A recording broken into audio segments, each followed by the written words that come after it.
Gandang-gandang gabi yun sa inyo. Biyernes ako ngayon. Pero medyo maulan ng konti. Medyo drizzle. Hindi masyadong kalakasan ng ulan. So, ingat po sa mga nagmamaneho, lalo na ho ang mga nakikinig sa atin ngayon, ang mga tumatahak at naglalakbay sa kahabaan ng EDSA, kahabaan ng NLEX, ng TPLEX, at saka ng STEX, at saka SLEX. Ay, nandiyan kami kanina sa Lipa City. Ang sarap mag-drive pag walang traffic. Nako, 9:40 ang ating oras. Ito si Brother June Banaag, ang ating pong ang ating makakasama hanggang mamayang alas 11 ng gabi. Kapang barako, hindi ako nakainom ng kapeng barako kanina. Pero nabili kaming mangga na hinog. Pero mahal, 350 pesos per kilo ng mangga. Ano ba yan? Parang karni ng baka yan. Ano ba yan?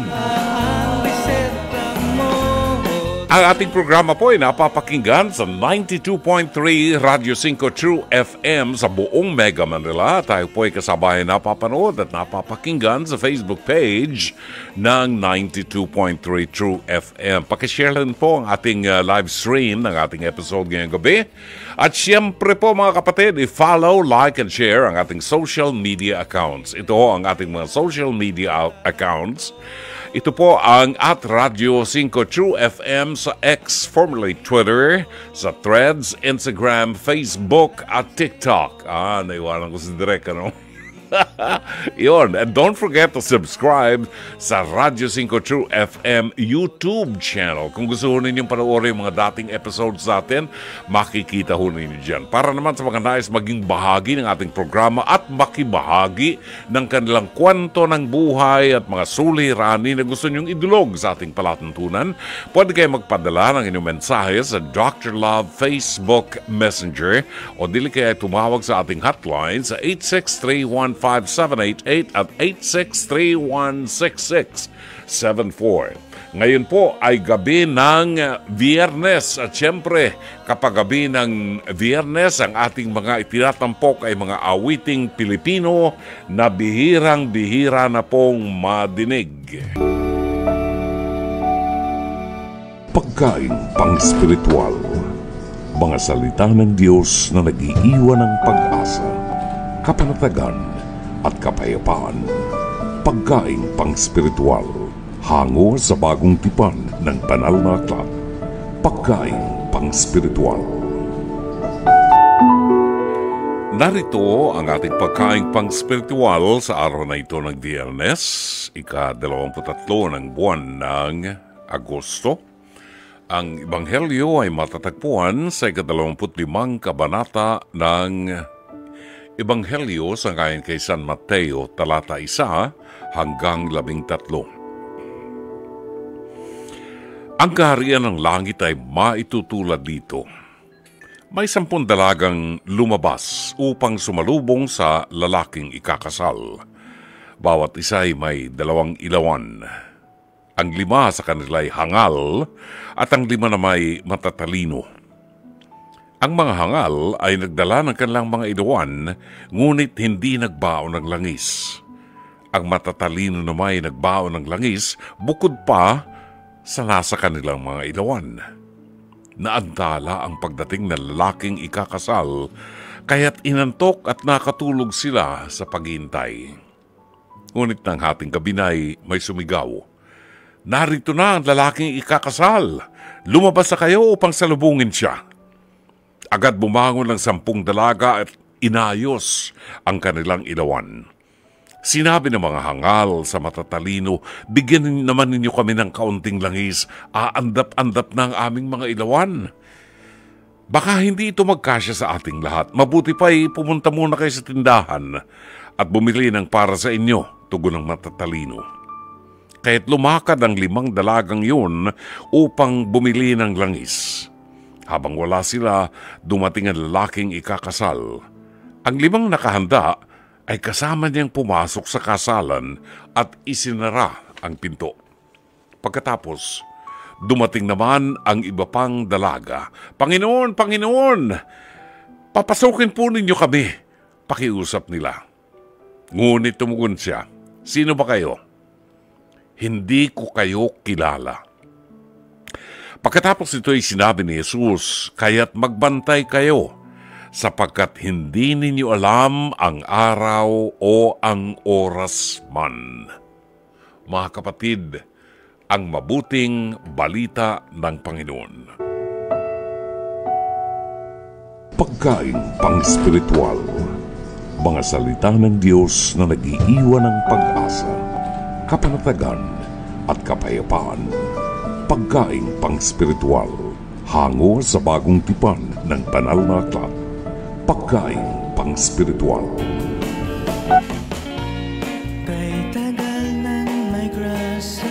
Ang ating oras ganap ng alas 9:48 ng gabi at sa bahaging ito ng ating palatuntunan, ating puntunghayan ang ating episode ng Pest to Pest, hirit ni Dr. Love. Ito po ay napanood kaninang umaga sa programang Face to Face sa TV5 na sumasa inyo Lunes hanggang Biyernes alas 10:15 hanggang alas 11:15 ng umaga at may replays po ito sa Signal TV 1PH Channel 1 mula alas 8 hanggang alas 9 ng gabi. Sakali po na meron kayong komento hinggil po sa kasaysayan na inyong mapapanood, maaari kayong magpadala ng mensahe sa Dr. Love Facebook Messenger o kaya ay mag-comment sa ating live stream. Narito ang ating episode ngayong gabi, pinamagatang Patibata, Pinatulan Mo. Klasika.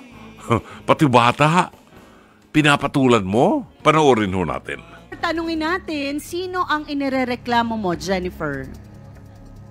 Rose Ann. Bakit? Anong problema kay Rose Ann? Sino ba si Rose Ann? Kapitbahay po namin. Kapitbahay mo. Tapos po, yung ganito po kasi nangyari nun. Yung anak ko po kasing maliit, naglalaro lang po sila nung anak niya. Tapos po, bigla pong nabangasan po ng anak ko ng 5 taon. Tapos yung 4 na taon niya, tapos po, sumugod po yung sila magnanay sa bahay. Tapos, yun po yun. Tapos po sabi po nila, nung ni Rosan po, sabi niya, walang niya ka ganun sa bata. Yung pinagmumura niya na lahat ng manakit. Siyempre, ako pong nanay, hindi naman po ako papayag na murahin yung anak ko, di ba po? Kasi, nanay din ako eh. Kasi nararamdaman ko, yung nagalit na nangyayari sa kanya. Kasi yung anak niya nadugan, pwede ko naman pong pagamot yung anak niya kung maaari. Hindi naman po kailangan na dapat pong dumaan pa po dito sa face-to-face eh. Okay, bakit 5 years old at 4 years old nagkakaduguan na? Nagkakabangasan na mukha? Bakit nyo pinaaabot ito bilang magulang? Kalaro ba ito? Kalaro lang po. Tapos hindi naman po nasadya nung anak ko nasuntukin yung anak niya. Siyempre po bata yun, hindi naman po alam nung anak ko rin, nung anak niya, na magbugbugan sila eh. Parehas po sila bata eh. Dapat po, magkakaunawaan lang po, di ba, yung mga magulang. Hindi po. Kung ano-ano po yung sinabi niya dun sa anak ko, syempre, masakit sa akin yun. Kasi anak ko yun eh. Nararamdaman ko po kasi yun na yung galit, tapos po, yung anak ko pa, duro-duruin niya, tapos yung panganay ko, piningot niya sa tenga. Hindi naman dapat yun, di ba? Wala naman po siyang karapatan na ganun yung anak ko eh. Bakit naman natutong manakit na ang iyong anak? Paano mo ba... Ano bang environment ang kinalakihan ng mga bata? Kasi yung paligid po naman po namin, hindi ko naman po masabing squatter, hindi naman po yun parang ano lang po. Paano ba ang mga bata maglaro doon? Ano lang po, yung binsan po kasi di ba may bata na nananadyak, nagsusuntukan. Siyempre po, nakikita rin naman po yun sa mga kalaro niya. Ako naman po, hindi naman ako mapanakit sa anak ko. Siyempre, mapalo ko nga lang po, umiyak na rin po ako, mapalo ko sila. Pero pagsasabihan ko naman po rin sila eh. Ang hindi mo kinaya, yung sinaktan niya po yung sinaktan pangalan ni Rose Ann na nanay. Sa harap ko po, sinaktan niya, pinikot. Ano ginawa mo? Ang ginawa ko naman po, sabi ko, sige, wag kang ganyan, labanan mo ako, hindi yung ganyan. Tapos bigla po silang tinalikod niya yung anak at sabay punta sila sa bahay nila. Tapos sabi, nung kinabukan, sabi niya nadaan niya lang sa lasing. Sabi ko, hindi naman sa lasing yan dapat madadaan yun eh. Kasi pananakit mo na yun. Ako nga hindi ko masaktan na ko eh. Mabuti hindi ka rin nakaganti. Opo, kasi po, naawa lang din po naman din ako sa kanya, sa katawan niya, kung sasaktan ko po. Diba, ang liit niya, tapos ang laki ko, diba po? Eto na, makikita na natin siya ngayon dahil siyang sinasabing nanakit sa anak ni Jennifer. Totoo ba to? Rose Ann, pasok!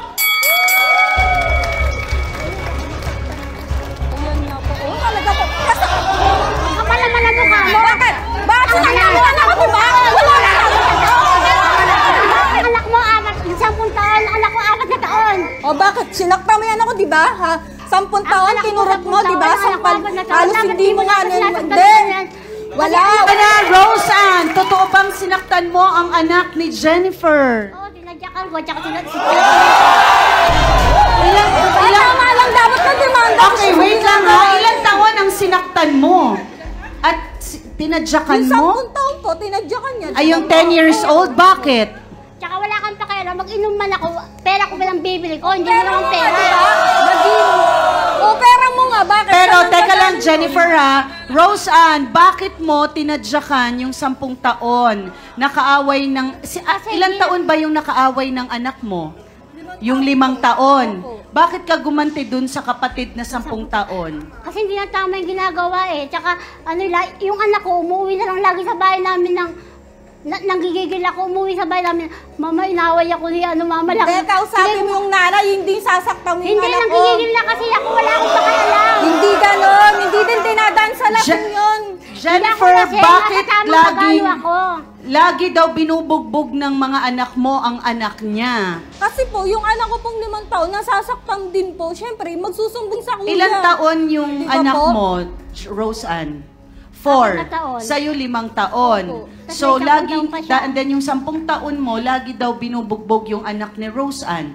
Bakit hindi mo sinasaway? Sinasaway ko po kasi po yung anak niya po, pag Sinasaway, naglaro po dun sa ayos. bahay, siyempre po maglalaro yan sa bahay, di ba Anak po? ko kasi Hindi mo naman iyakin. makikita. Naririndin ako, iyak na iyak nanonood eh. Naririndin ako. Hindi, nanonood yung Sabi anak ko, mo, pag hindi. umiiyak ang... Dapat yung umiiyak ang pinapakailaman mo yung buhay mo, hindi yung buhay ng iba. Okay. Pero, Pag lasing ka, hindi mo pinapakailaman din yung anak mo. Pag lasing ka, umiiyak ka sa bahay niyo, di ba? Wala kang hindi mo ginagawa, pera, di ba? pinambili mo ng alak, pera ko. Di ba? Wala kang okay. ginagawa. Teka lang ha, pag-usapan muna natin to dahil ang nangyayari, ang sinasabi ni Roseanne, punding-pundi na siya sa kakaiyak halos araw-araw ng anak niya, Halos araw-araw, umuuwing umuwi. umiiyak dahil sinasaktan Nakakagalit lagi ng ang mga pangalan anak mo. niya. Jennifer, alam mo ba to? Opo, pero pinagsasabihan ko naman po yung anak ko. Pero kahit lang sabihin, Yun nga lang po, Kahit kaya lang po sabihan umiiyak mo yung nga. anak niya kasi nagiinom siya. Kahit lang Siyempre po, sabihan mo gutom nga. yung anak niya. Kakain din po sa kahit bahay nga namin. sabihan mo nga, Eh, bumabalik yung naawa anak mo naman sa eh. bahay namin. Eh, Sinabi ko, bumabalik na, di ba? ang sabi Bata sa kasi anak mo, yun. Hindi yung Hindi bata, ka kasi 10 taon na makaintindi. yun. Ang anak Mga mo, bata yun, hindi ka makaintindi. Konti lang ang masasabi ko. Ang totoo niyan, ang mga batang anak nyo ay hindi nangangailangan ng disiplina. Ang kailangan ng disiplina, kayong 4. Kay Jennifer, nagtataka ako sa inyong dalawa ni Roseanne dahil yung anak ni Roseanne ay nagpupunta pa rin sa bahay ninyo. Kung ako si Roseanne, paiingatan ko na munang hindi muna pumunta sa inyo dahil palaging may away pag napunta sa inyo. Sa'yo, Jennifer, napuna mo na ang mga anak mo ay hindi pinapansin ang uri ng pagdisiplina mo. Nananakit pa rin sila, no? Well, una, siguro nakita ko nga sa inyo na kung paano nagsasakitan din kayo, iyan din ang magiging ugali ng mga anak ninyo. Pero pag hindi ka na pinakikinggan ng anak mo sa uri ng pagdisiplina mo, maupo ka muna at pag-aralan mo, baka mali ang approach mo sa pagdisiplina. No? Tapusin ko na lang to dahil bibigyan natin ng pagkakataon yung mga nagbubula ang bibig na mga trio tagapayo. Kayong 4 ang nangangailangan ng katahimikan at disiplina. Tanungin yung sarili nyo, matutuwa ba kayo na mapanood kayo ng mga anak nyo sa telebisyon na kuhang-kuha ang aksyon ninyo? No? Kung ikatutuwa ninyo yan, pag-aralan nyo, you are not. Wag na lang. Maraming salamat. Thank you, Dr. Love! Walang anuman. Walang anuman po. Minsan ho ang problema wala sa mga bata. Ang mga bata kasi, mga bata yan eh. Talagang parang mga tuta, di ba? Away na away. Pero pag pinabayaan po natin ang mga magulang na ang mga anak natin lagi nang aaway, lagi nananakit, lagi nagmumura, ang problema ho wala sa bata kasi walang laman ng utak niya na eh. Ang problema nasa magulang. Hindi kayo marunong magdisiplina dahil nakikita namin sa inyo na wala kayong disiplina sa sarili ninyo. Mga kuneho kayo. Talaga naman, no? Baka ako sakaling meron kayong opinion, meron kayong komentaryo hinggil dito, maaari ko magpadala ng inyong mensahe sa ating Dr. Love Facebook Messenger o dili kaya po mag-comment kayo sa ating live stream. Or kung talagang hindi mapigil ang pagbubula ng bibig ninyo sa galit, pwede kayong tumawag sa 863-15788 at 863-16674. Kayo po ay nanonood sa palatuntunang Dr. Love Radio Show. Kasama niyo po si Brother June Banaag hanggang alas 11 ng gabi ngayong Biyernes. Wow! Ngayon po ay 30 na ng buwan ng Agosto. Babalik ang palatuntunang ito. It is now 1 minute before 10 o'clock. Nadinig yung awiting yan. Inawit yan ni Sylvia Latore, the late Sylvia Latore. Ang title po niyan, Basang Sisiw. Nadinig naman ninyo yan? O first time nyo lang nadinig? Aba, kung ngayon nyo lang po nadinig yan, malaki nawala sa inyo. No? Isa sa mga sikat na awitin niya nung araw. Basang Sisiw ni Sylvia Latore at 10:09. Tingnan natin yung mga reaksyon ng ating mga listeners sa ating Pest to Pez. Hirit ni Dr. Love, si Lina Ho. Sabi niya, napakahina naman ang pangunawa mo sa bata. Alam mo bang bawal manakit ng bata lalo kung hindi mo kaano-ano? Oo nga, kahit anak mo, di ba? yung mga apo ko nga, pagka nakita nagagalit ako, sabi sa akin, Papo, 911. Tinatakot ako ng mga kuneho. Kambing na ito. Kayo mga magulang, ang magtimpi para hindi mauwi sa sakitan, umayos kayo. Alang-alang sa inyong anak. Ayan. Talaga naman. Nasa linya natin si Teacher JC Calasikas. Tingnan natin paano naman ang isang teacher, wala pang anak to, wala pang asawa. Paanong gagawin ito sa paraan ng pagdidisiplina? Katulad ng mga nakikita natin, yung kaso natin ngayon, na yung mga bata, ang liliit pa, 4, 5 years old, 10 years old, nagkakasakita na yung mga bata. Asa na mga magulang? Bakit ganon? Diba? Ay, nako. Teacher JC, magandang gabi sa iyo and welcome to Dr. Love. Teacher JC Calasikas ng Bulacan. Opo, magandang gabi, Brother June. Ayun, magandang gabi. Walang pasok ngayon dito dahil holiday. Holiday sa inyo sa Bulacan? Opo. Bakit? Ano po yun? Kapanganakan ni Marcelo del Pilar. Marcelo H. del Pilar. Kapanganakan niya. Opo. Sino nga si Marcelo H. del Pilar? Ito yung yan yung, ang bigote niya nakataas na gano'n, parang Italian, di ba? Yes, June. Painter ba siya? Painter? Yung nagambag ng garyong solidaridad. Sumusulat? Oo. Yun. Writer. Okay. Anong nobela sinulat niya?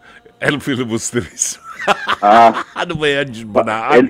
El Billy o Noli? La Solidaridad. La Solidaridad, opo. La Solidaridad. Unity, ibig sabihin. Opo. Unity. Nahaluan ng politika, no? Ay, balikan natin. Ay, nako. Ano nga yung nauusong word ngayon? Shimenet. Oo. Nauusong word ngayon, Shimenet. Okay, Shimenet. Ano ang maipapayo mo sa mga magulang ng mga batang 4 at 5 years old na lagi nag-aaway, nagkakasakitan, nagkakabangasan ng muka? Nako, yung sabi bangasan, Diyos ko, parang siraan ng muka. Oo. Di ba? Oo. Kung ang nakapatanda natakpan ng mga bata, alam mo, may kaso ho dyan. Oo, pag nakikita mo yung mga nanay nag-aaway na ganyan, violent, di ba? Saka hindi naman bata ang problema dyan sa issue. Oo. Kapag sabihin ko yung word ng quarter, Oo. ang bata, naririnig niya kung ano mga naririnig sa komunidad nila. Yes. So, ang mangyayari, ang bata ay magagaya. Oo. Di ba? Teka muna, matanong kita bilang teacher, yes, Brother June. bilang isang guro, Noong araw, nung panahon namin, ha, ang mga guro nung araw, napapalo kami. Yon. Yes. Ikaw din, Jake? Ako nung araw kasi tumatakas ako, nagkakating classes ako sa Rizal High School.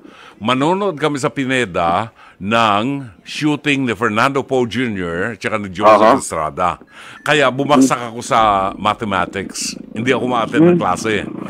Alam mo ginagawa ng teacher ko nung araw, hinihila yung patilya. Gano'n, ano? O kaya pipigutin ka, ganyan. O pinapalo kami.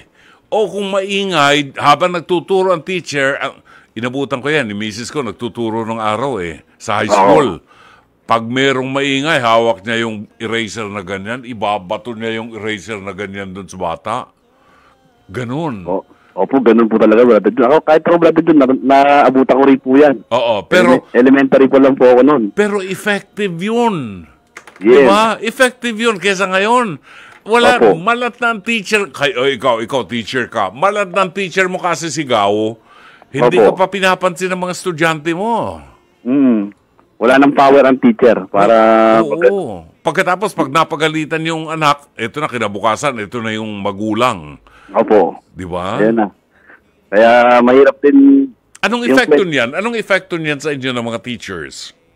Ano yan, brother? Parang trauma rin sa amin. Kapag, limbawa, ang bata, pag binagyan sa kanya, iba ang kwento niya sa magulang niya. Iba rin ang kwento ko sa... Oo. Kwento ko sa kanila. Ganun po yun. Pagkatapos, baka ang principal mo hindi naman supportive sa inyo. Opo. Papagalitan ka sa harap ng mga magulang para lang ma-please sila, di ba? Ayun, no. Asap na, brother Jun, pagka may ganong case sa akin, ako pinapanigan din ng principal dahil ako nasa tama. Oo. Yun. Well, anyway, ano ang masasabi mo dito sa ating participants? Nako, yung sa mga magulang, paalala ko na sa kanila na miski kami, kahit hindi kayo teacher, bibilang kayo magulang. Nasa inyo yung disiplina. Ang mga bata, dapat disiplinahin din.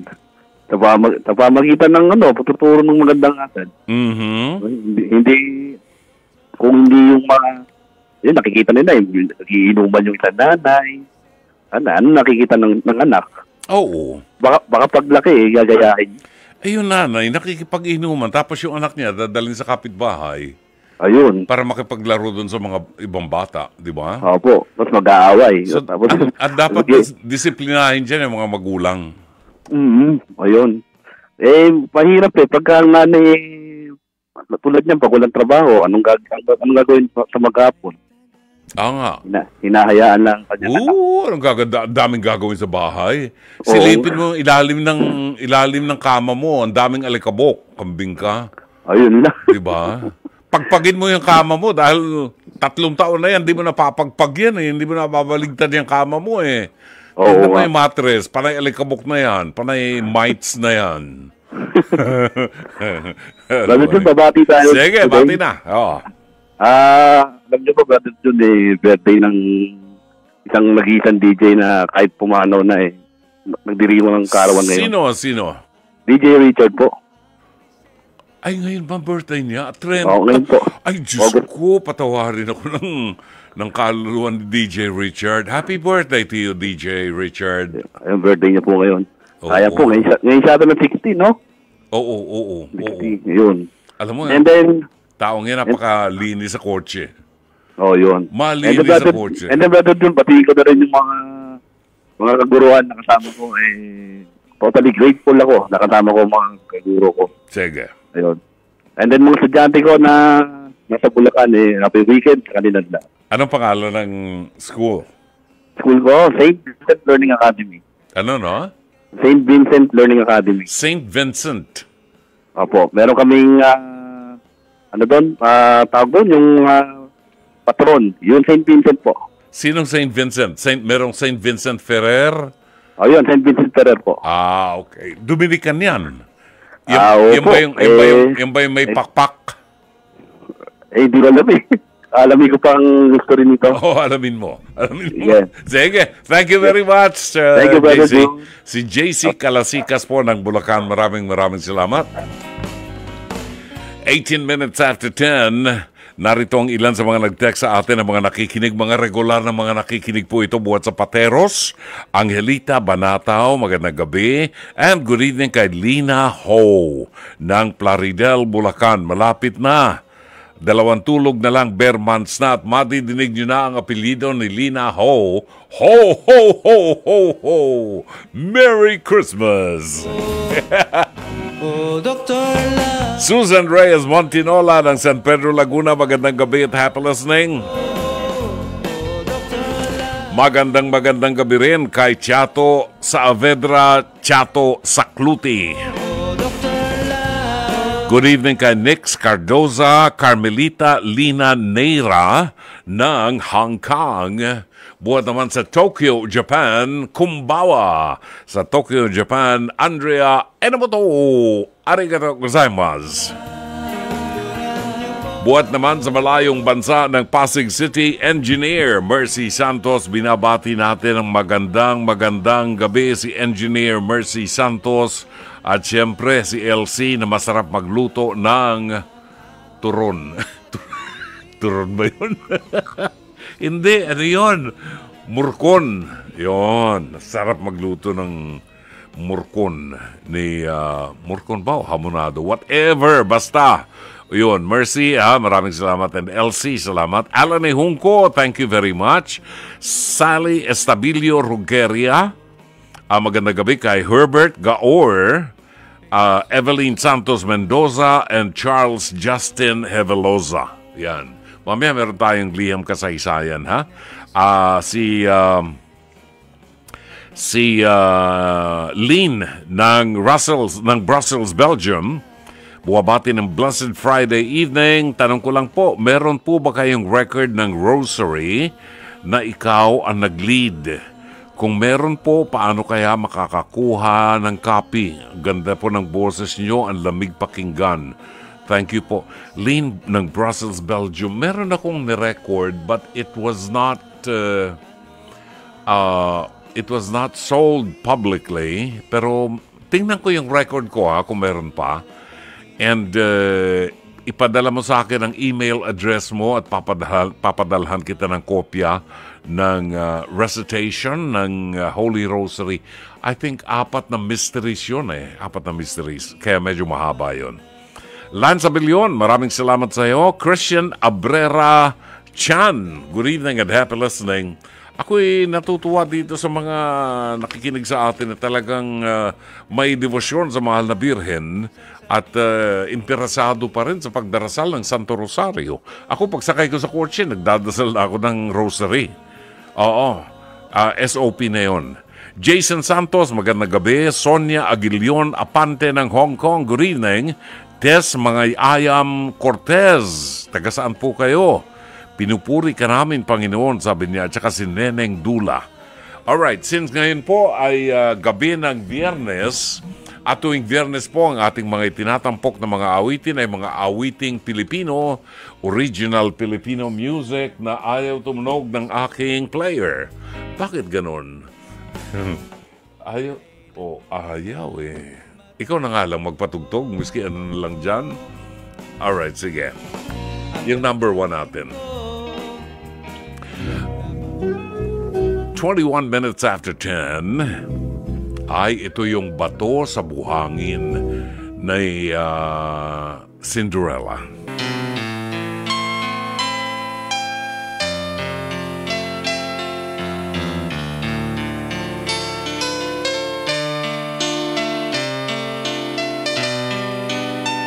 "31 minutes after 10 ang ating tumpak na oras sa palatuntunang Dr. Love Radio Show. Meron tayong liham kasaysayan na tutunghayan ngayong gabi.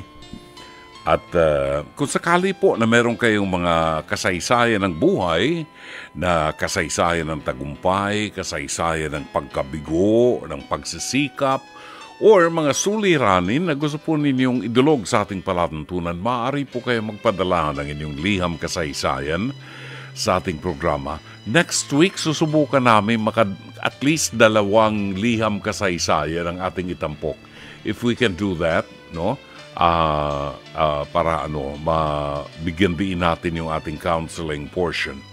Ngayong gabi ay atin pong tutunghayan ang liham kasaysayan ni William ng Cainta.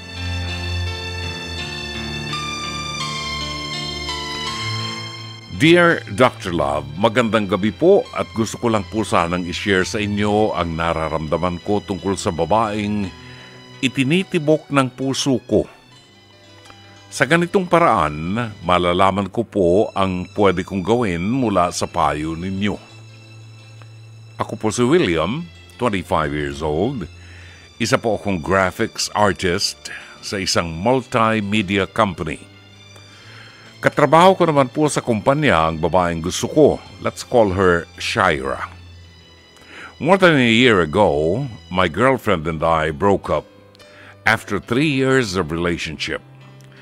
Si Shaira naman, nagkaroon ng karelasyon for 7 years, pero wala silang label until they also parted ways.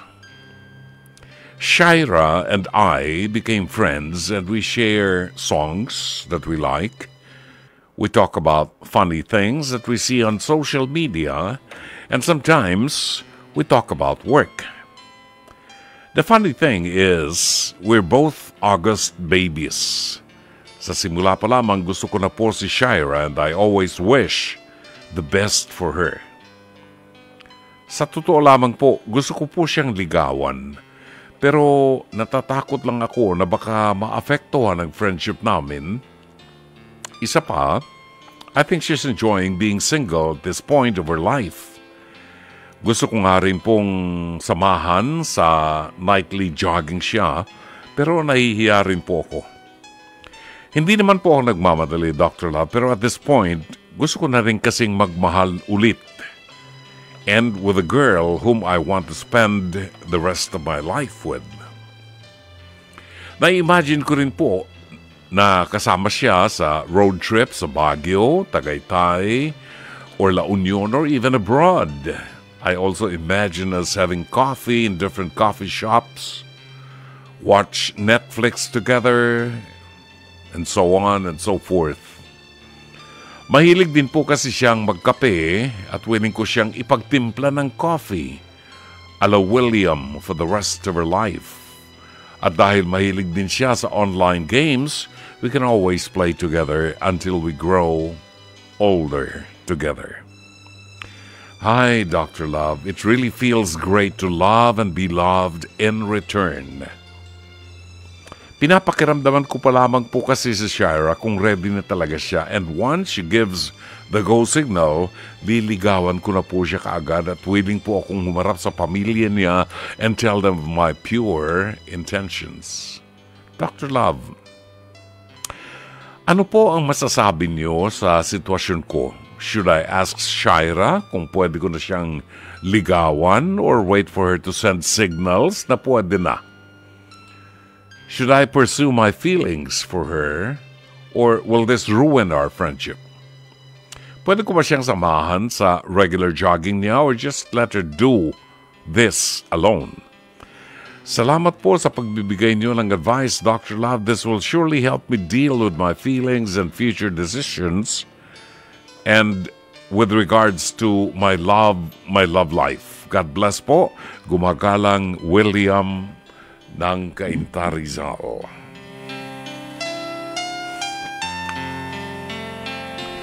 Maraming salamat sa iyo, William.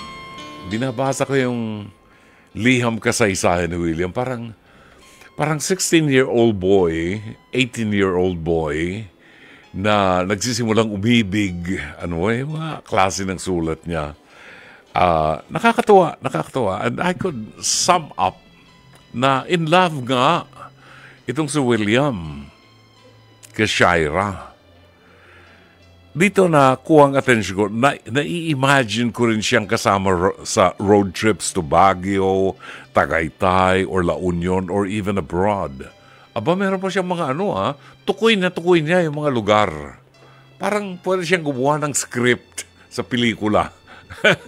Ganyan yung mga writers Malikot ang pag-iisip, no? I also imagine us having coffee in different coffee shops, watch Netflix together, etc., etc. Mahilig pa rin po siyang uminom ng kape, kaya willing ko siya ipagtimpla ng kape ala William for the rest of her life. I wish. Sana. Sana hindi magbago. Pero lahat nagbabago eh. Oo, lalo kung matagal na kayo nagkasama. Pero, ano ang mga pangarap ni William? Ang gaganda ng mga pangarap niya. At kung ikaw ang babae, ma-flatter ka pag ganito lumiligaw sa'yo. Di ba? Ma-flatter ka pag ganitong lumiligaw sa'yo. So, ano ang dapat?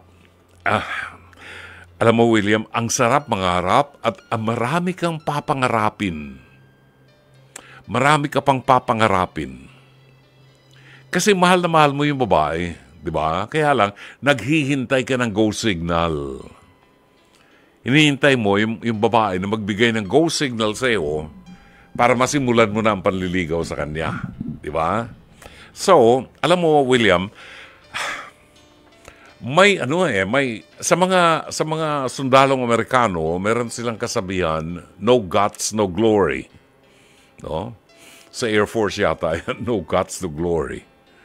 So, kinakailangan talaga ay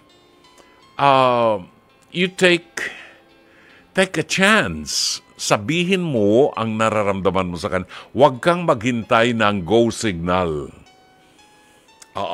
Hindi yan kagaya ng mga aso na pardon me, Senator Robin Hood, ha? Hindi yan kagaya ng mga aso na naghihit, di ba? Na naghihintay ng go signal doon sa babae kung kailan tatalikod sa kanya yung babae. At saka siya, yun. Pag merong pagkakataon, sabi nga ni Jake, yung ating producer, pag merong pagkakataon, seize the moment. Yun ang maganda. Seize the moment. Huwag mong hintayin yung go signal niya. Huwag mong hintayin kung kailan siya maghihit. Sabihin mo kaagad sa kanya kung ano ang nararamdaman mo. You will have to take the chance. Pag hindi mo sinabi sa kanya at maghihintay ka lang ng go signal, baka mauna yung iba na makakita ng go signal at maunahan ka pa. Ang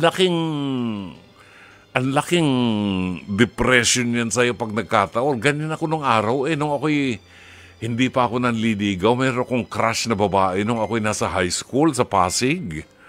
Wow! Ano nga apelido ng babaeng yun? Espanyola. Oo. Walang banggitan ng pangalan, ha? Ang apelido niya, Espanyola. Wow! Pag nakikita ko sa Rizal High School, talagang parang lumilipad ako pag nakikita ko. Kapitbahay ko lang yun, ha?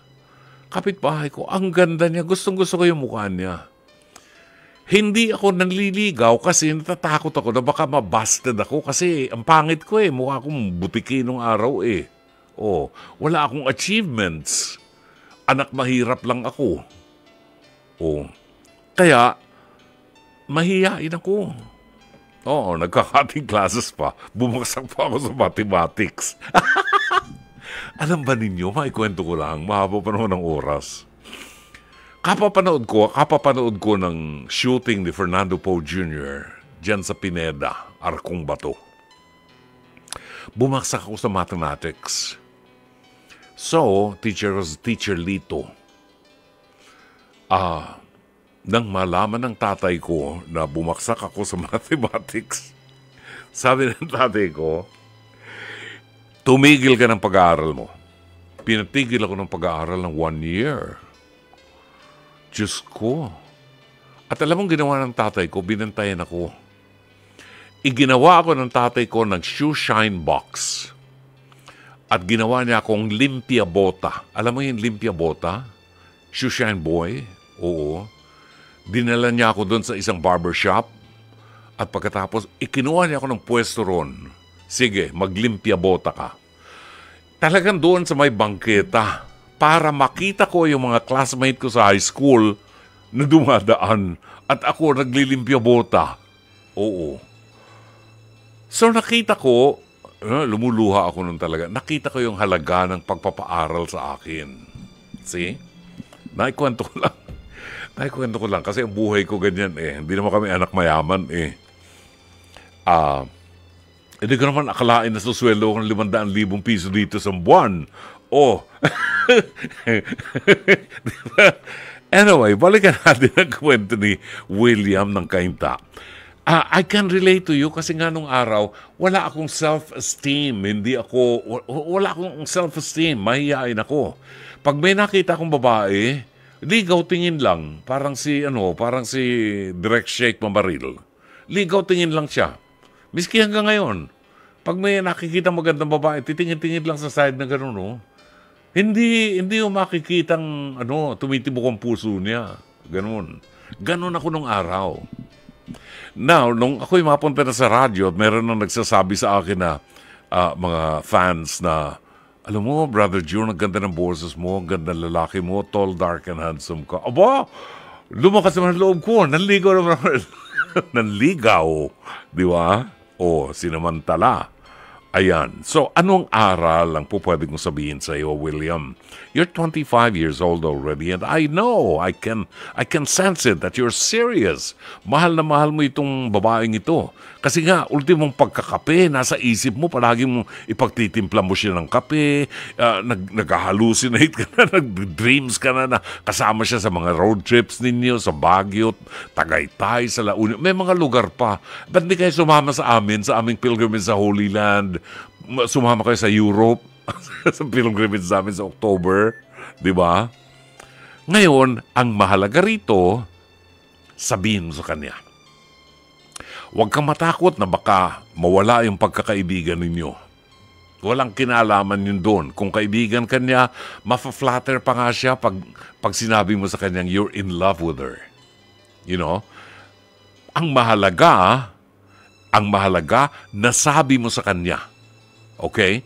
At kung matapos mong sabihin sa kanya ay sumang-ayon siya na maging magsyota kayo, huwag ka nang papayag na walang label.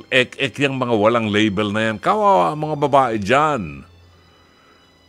Pero mo, makikipag-lip by lip ka sa babae, tapos walang label, hindi malaman kung anong relasyon ninyo. Anong relasyon? Mag-MU kami. Ano yung mag-MU? Mutual understanding. Ano ibig sabihin nun? Ewan ko. Basta, yung parang syota ko siya na hindi ko syota. Pwede ko siyang halikan. Pwedeng walang commitment. Di ba? MU, malabong usapan daw yun, sabi ni Jake. Huwag mong ganunin yung babae. Sabihin mo sa kanya, hindi akong kagaya ng dati mong boyfriend na wala kayong label. Lahat ng label ibibigay ko sa'yo. Sagutin mo lang ako. Yan. At pagyamanin mo. Respetuhin, mahalin at paglingkuran siya. Now, the lesson is, huwag kang maghintay. Baka mapag-iwanan ka. Your age, you're 25 years old, ito yung kainitan mo. Sabi nga ni Robin Padilla, naghihit ang lalaki. Pa si Robin Padilla. Kamali si Robin eh.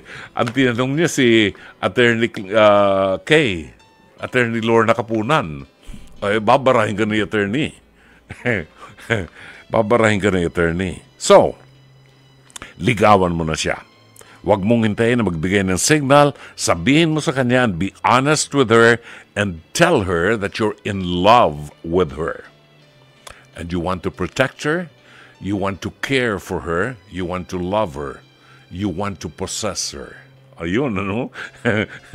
Naliligaw. Then, wala na yung mga dreams mo. Magkakaroon na ng katuparan yung mga trips ninyo to Baguio, Tagaytay, La Union. Dami, no? At saka yung mga kape-kape ninyo. Wala na yung La Union na yan. Wala na yung Tagaytay na yan. Doon kayo pupunta sa Paris, France, kasama namin sa paglalakbay namin. So, mai-enjoy nyo ang bawat sandali ng inyong relasyon. Sabi nga ni Jake, ang ating producer, seize the moment. Hindi porke naging syota mo siya, magpapakasal na kayo. Yung pagiging syota is a stage of getting to know each other.